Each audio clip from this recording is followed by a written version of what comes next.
Alright, first YouTube video ever. Shit, talking about some little basketball legacy all time ranking wise. This is just my opinionated list, but Magic Johnson is not a top five player all time.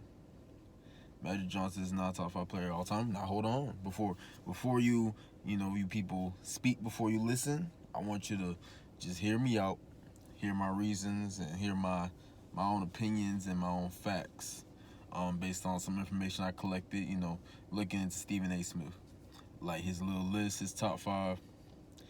Uh, you know, I feel like the top 10, the top 10, somewhere between let's say the sweet spot of the 7 to the top 1, the GOAT. Any people in that top 7 can be the GOAT. Anybody. Anybody in that top 7 can really be the GOAT. Majority of those people that are in the top 5, it's like it's really hard. Majority of the people in the top 5, they got like 4, 5 rings or more, some serious accolades in which they lead in the total stat, or some other MVPs, NBA, they won the finals multiple times, like etc. etc. So actually choosing a GOAT per se it's your own personal GOAT, honestly, in my opinion. Especially if you love basketball. You just gotta respect people's opinions and how they came up. But Magic Johnson, however, for me, he's not in my top 5. He's just not in my top 5. Now, the reason for that being, there's a couple reasons actually. The level of competition is just the biggest criticism for me right now that he faced. People like, he had to face small guards, being someone that's he was damn near 6'9" with a pterodactyl wingspan. He's like a freak of nature at that time, playing at the point guard position. Not a lot of people was hybrid positioning at that time, so he's going against people like Steve Kerr sized folks, like Bob Cousy almost ties folks. Not Bob Cousy himself. What's a good one? He would go against Walter Davis. Walter Davis, if you don't know, is like 6'6" or something. He played for I think Walter Davis played for the Phoenix Suns. He played against people like Walter Davis, being 6'6", who specialize more in the mid range. I don't know if you ever really played basketball. You get into them congested areas with little to no spacing, it's easy to get blocked. So Magic Johnson, especially having the size he got, is easier for him to wall up, sky up somebody smaller than him. His competition was lacking for real. Doesn't mean it always necessarily equated to. Doesn't mean he always got the blocks. It doesn't mean he always got the steals either. But it's just his size and the way he outsized a lot of people, a lot of his competition.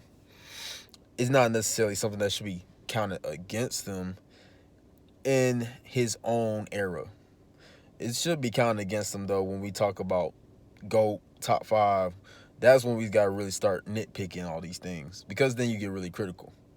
Everybody's going to get really critical about everybody, honestly. And every player got their cons, really. Even Michael Jordan. Every player got their cons, whether it be like their tendencies or play styles. Every player got their cons. But Magic Johnson, he's just like, when it comes to legacy, he isn't in the top 5 for any long-term outrageous stat like points. He's not in the top 5 for points. He's not in the top 5 for total. He's not even in the top 5 for total assist. Look it up right now. Magic Johnson is not in the top 5 for total assist. Magic Johnson is not in the top 5 for total steals. He's not in the top 5 for total blocks. He's not in the top 5 for most games played. It's just like, then there's other people like LeBron, Jordan, even Kobe. They lead in the top 5 of some form of a stat that's just like exuberant. The biggest one, the person I would replace Magic Johnson with would have to be his partner, Kareem. Because Kareem really anchored and really, during the whole span of his career, Kareem dominated. From rookie to being 34, 35, still playing like he's pretty much still in his prime, even though they say he took a backseat to Magic, but it's like Magic's more so the facilitator. They had like a John Stockton, Karl Malone prequel role, but it's Magic and Kareem. So they was the beginning really of all that pick and roll. We're gonna run the break, really run the break, really run the break. And shout out to James Worthy too, because he was also a big part of that, and Elgin Baylor. But that, and actually naming that right there, his team is stacked. He's one of the original super teams. His team is stacked. He will go against the Phoenix Suns. All they got is Walter Davis. He would go against the Washington Wizards or the Bullets at that time, either or. But I don't even think Wes Unseld played at that time. Washington Wizards got nobody. They fried. They cooked. Magic Johnson, for sure, majority of the point guards, he outsized. I'm very sure he's the tallest point guard in this point in time. It's just like his competition was lacking. The only other really good competition was in the East during that 80s period, like the Bad Boy Pistons. But even still then, Isaiah Thomas does not match up to Magic Johnson.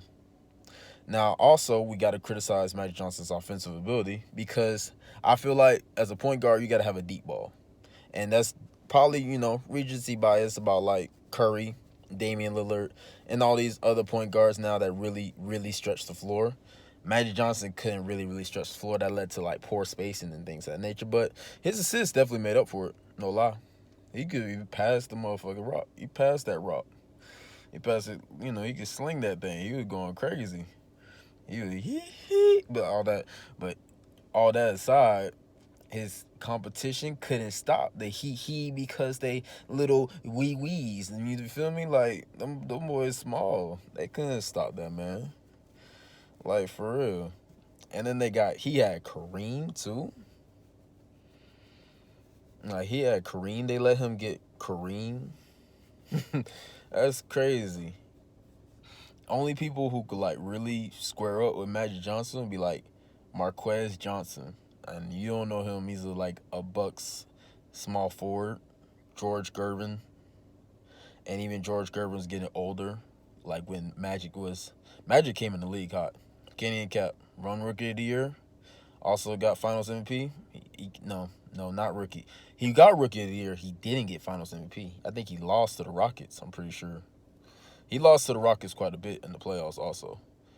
First round, second round exit type things. These are things we don't talk about. He had Kareem, and he was getting bounced. When teams had a good center, a really, really good center, they was getting bounced. Because, it just when there's someone to actually stop, I like to consider Kareem the actual anchor of their offense back in that day. When all else failed, dump the ball to Kareem. Just zip it to Kareem. Because that skyhook's unstoppable. That was the phrase. But, it goes back to also Magic Johnson's offensive ability. He can't really stretch the floor. People begging him to shoot at times, from all the way out there. And he could hit some. I'm not saying he's going to miss all of them. He's a Hall of Famer. But being someone top 5, he wasn't just for that ability. Because I feel like a top 5 person, you got to be unstoppable offensively in a scoring manner, not only just a playmaking manner. I think 2K does a good job sometimes at labeling certain play styles, so we're gonna use that. So he's definitely playmaking shot creator all the way. That nigga don't play no defensive presence for real. He uses his length more times than he uses his actual on-ball IQ and skill. It's when he was trying to guard Isaiah Thomas in the finals, or when he was trying to even guard Maurice Cheeks back in the finals, and they got swept. You got swept by Maurice Cheeks. Maurice Cheeks is way smarter than you. But we don't talk about that. There's got to be some form of actual ridicule that comes to some of these older players, and we just let them sort of. It's really just Kareem and Magic. I feel like they face no real criticism, because They was great during their time. They definitely boosted up the NBA. They're still great players, and they still set great accolades. It's just like when we start talking about all-time things, there's people don't really talk about their cons. They don't talk about their criticisms. They don't talk about how Kareem couldn't really like stretch the floor. He couldn't win for real. Like outside of he couldn't win when he lost Magic, and he couldn't win. He couldn't win without Magic. He just couldn't win without Magic at all. Now, I will say Kareem does have the unstoppable, just post everything. He just unstoppable in the post. That's what makes Kareem like top five. Top five because he could play both sides. He's like top three in blocks. Kareem is top three in blocks, and he was the number one all time leading points. Like what? He led the league in points. He led the whole league history in points. How many points is this man dropping? Now, he is number one. He was number one. Let me correct that. He was number one in points, like of all time. Kareem. He was number one. LeBron's number one now, but he was number one. Imagine, how many points he got off assists from Magic Johnson, and Magic Johnson is still only in the top 10. Only just the top 10. He's number 7 or so, like number 7 or 8. And like, if you have someone like Kareem who scores that many points, who's all-time leading scorer, I would imagine you would also be like really just in the top 5, honestly. Top 5 or top 3. Like definitely top. I would have felt like he would have been in the top 5 or top 3. But it's crazy. So we're not really like holding Magic Johnson to the same bar we do others. He had the benefit of having, let's say, a team formed around him since his draft, right? Because, he got Kareem very early in his career. So he was able to make these deep playoff runs. But what if he didn't have Kareem, like, for a good amount of his career? Which he didn't at the end, like the tail end. And we saw him still get to the finals. He lost to the Bulls. And then after that, he just, gone. He's just gone. Ain't no more playoffs. He's just retired now, And it just, I feel like he doesn't really get a lot of criticism for or the same whataboutism as LeBron gets if, like, LeBron didn't team up with Dwayne Wade, or, if LeBron didn't have Wade, he would be trash or whatever. He wouldn't have 2 rings. He wouldn't have even 1 ring. Like, it's crazy. We don't do that with Johnson. We don't say, like, what if Johnson didn't have Kareem? Or what if Kareem didn't even meet Magic? Like, where they only stayed on the same team. Also getting back to, like, the fact that Magic just, like, outsized majority of his competition. Majority of them, for real. They had to put Dr. J on him. No one's really going to talk about it. Multiple plays, they had to put Dr. J on Magic Johnson so that they can actually, like, win the finals. Now, I should also say, for context, Magic Johnson and James Worthy and Kareem, they have beat the 76ers in the finals. But it's still just, like, crazy that they lost at the tail end of Moses Malone's, I wouldn't say prime, because Moses Malone definitely wasn't nowhere near his prime at this point when they was winning the finals. But this is definitely Dr. J's prime. This is definitely Dr. J's prime in which he won that finals, but it's just one man. It's just literally one man, for real. One man was carrying that squad. Moran and Maurice Cheeks. You let Maurice Cheeks whoop your ass. Like, we don't talk about Maurice Cheeks whooping up on Magic Johnson. Now, winning record in the finals. But when we start talking about, we start talking about Jordan, we talk about, now for me, okay, I guess I should say my 5. It'd be the Jordan. Oh, and they not like, I'm not doing it by number.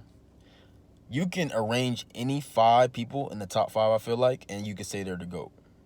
Because all their stats and all their stories and the competition they faced, or let's say their playoff journey might be so difficult or hard, or like, I feel like Kobe doesn't get the recognition he deserves for playing in like a slower ball era. One, two, also for just whooping up 50 win teams. 50 win teams. These are teams that would get 50 wins in the season. 50. These are winners. They figured out strategies on how to beat the Lakers in the regular season. But when it count the most in the playoffs, he was knocking them out. He knocked out the most ever out of any NBA player. Any NBA player ever. LeBron hasn't even beat that. LeBron played more games than Kobe. LeBron hasn't beat the most 50-win teams. It's just crazy that, Magic Johnson, he gets like a slide by, like he gets a hall pass for playing against weak competition at his position. And even like outside his position, like George Gervin realistically was not really guarding him like that because George Gervin was reaching his decline. After that, it's just like Walter Davis. Walter Davis did cocaine. Like he's playing against dudes that do like good hard drugs.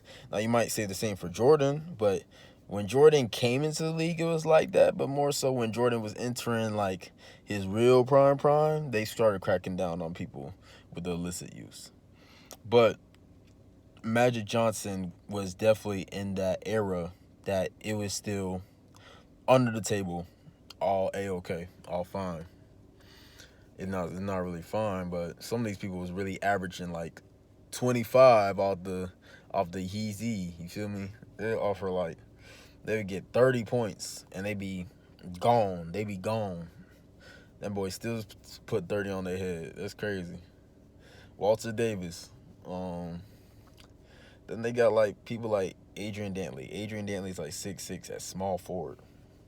He's like 6'6" at small forward. They want him to guard Magic Johnson. Magic Johnson's a point guard, 6'9". He taller than 18, small forward. That's their best player. So it's just like his competition, even when they would like, let's say they try to switch the defensive scheme around to guard or put a taller defender or a more lengthy defender on Magic Johnson, is not working. His competition is just purely outsized. His pool, his opponent pool, especially on the West Coast, like on the Western Conference for Magic Johnson back in the time, they just couldn't match him. So it's just like real redundant to be like, Magic Johnson's the best player or the best point guard ever at that time because there was no other point guard that could match him. Unlike today's time where it's just like you got someone, Tyrese Halliburton, and then you got like LaMelo Ball. They pretty much match up very well defensively together. There's no one that was similar in body size archetype to Magic Johnson. Now, that's not Magic Johnson's fault. No one's asking Magic Johnson to be changed or, change the way he's born or change his height measurements. We're not getting that hypothetical. That's pretty weird.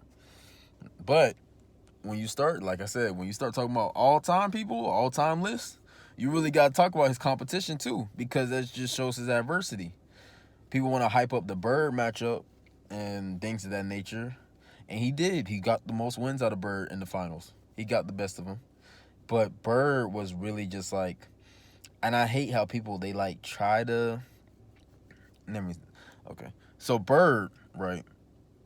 Bird was pretty much, the team was pretty much just Bird. I ain't gonna lie. Like they had Danny Ainge and they had Kevin McHale. And Kevin McHale was all-star. Danny Ainge, I believe, was possibly an all-star for like one or two seasons. He was possibly all-star. I don't think, might not be. Then they had Robert Parrish. Robert Parrish does lead somewhere. He's good. I know he's somewhere in the blocks. He's somewhere in the top blocks like all time. But this is Robert Parrish, again, on the tail end of his prime with Larry Bird doing the run, doing the stint. Larry Bird, Kevin McHale. Kevin McHale wasn't really providing much in terms of spacing. No lie. That whole offense, spacing was ran usually like Danny Ainge, Larry Bird primary ball defender, while Danny Ainge off ball like he's Klay Thompson. And, that's pretty weird, honestly, to say that Danny Ainge or any, like, Larry Bird could, like, stop Magic Johnson. But somehow, some way, Larry Bird and them beat Magic Johnson in the finals. It's just like, we don't really talk about how he should have probably just like demolished that team. No lie, with Kareem on your squad, you got Kareem. Kareem is bigger than Robert Parrish. Kareem is way bigger than Robert Parrish. Now the last bit would be like Magic Johnson getting swept 2 times. Magic Johnson has been swept 2 times. One time by the 76ers, led by Julius Erving. The other time by the other time was by the bad boy Pistons, led by Isaiah Thomas. Now, this is not the prime like bad boys Pistons in which they was doing the Jordan rules and they was, well, no, they was, because that's the only way they, my fault, yes, it was. Now, I would say they swept the Lakers during Magic Johnson's sort of decline, but Magic Johnson was still producing at a high rate. He was still averaging about over 15 and 10, without a doubt. Without a doubt, he was averaging over 15 and 10. But he was still going against someone he severely outsized, because Isaiah Thomas is like 6'1". Isaiah Thomas is like 6'1", 6'2". He's like, that's definitely a big, like, that's a whole 7-inch, like, height difference, man. That's crazy. All he really had to do, I feel like, was post him up. And Bill Laimbeer is not supposed to stop Kareem. I'm sorry.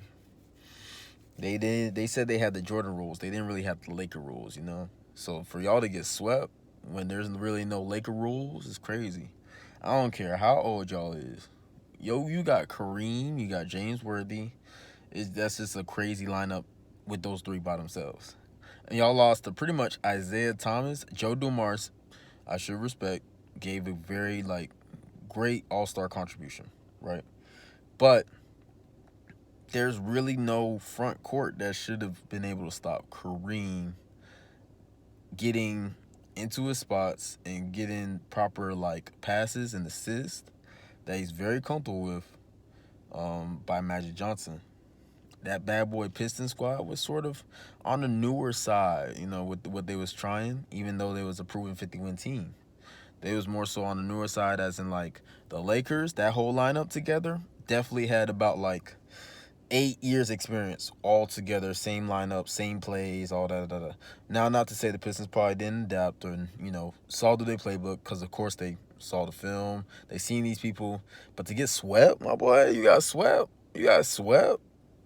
You got swept. Like, y'all ain't do the same. Y'all ain't look at no film. Y'all ain't be like, they running this little defensive pickup set. They ain't rotate. He rotate Dumars on the Worthy at the last second when he's like, you know, 10 inches away from the rim. Like, y'all ain't see that. Y'all ain't picked none of that up. Y'all just got swept. Y'all got Kareem, Magic, and Worthy. And Magic got swept still. We don't talk about that. So we got to start handing out hall passes to these players. We got to stop handing out hall passes to, like, people in the 80s, 70s. Like Bill Russell, can't give him a hall pass. Wilt Chamberlain, can't give him a hall pass. And Magic Johnson, you cannot give bro a hall pass. Not top 10. I mean, not top 5 in my list. Not top 5 in my opinion. Not top 5 in assists. That's crazy. Not top 5 in points. Not top 5. Top 5 in steals. Not top 5 in blocks. Not top 5 in like games won. Not top 5. He does got 5 championships, but he's also lost 4 of them.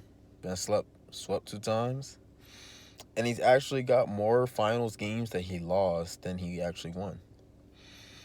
So his overall legacy is just with him not really being the playoff performer he's like written out to be. When you actually add the context, he's not the performer you think he is in the playoffs. And that's not nothing to do with necessarily how he runs the team or his play style. It might be more so to do with his offensive capabilities and his tendencies. Well, like, you know, settling the pass more so than shoot, because they focused the post so much during that time, when they probably really needed someone who could stretch the floor, like a Byron Scott, you know.